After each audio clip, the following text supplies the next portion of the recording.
guys, magigisa ako ng ampalaya guys. Lagay na natin ang kamatis. Ay, baboy pala. Naku dito.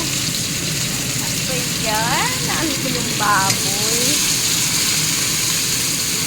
Kamatis.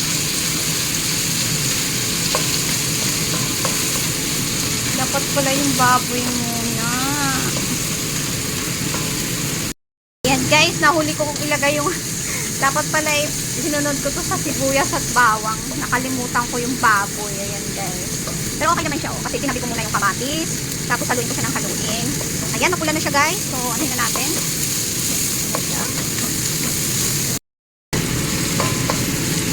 Ayan, luto na yung kamatis.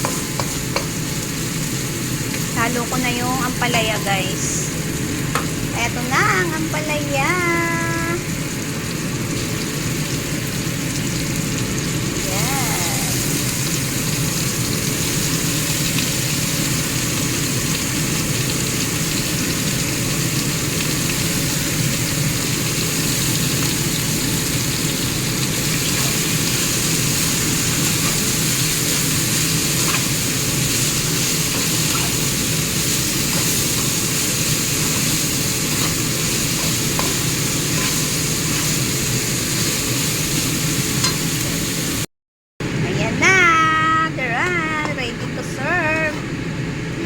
Luto ng aking ampalaya.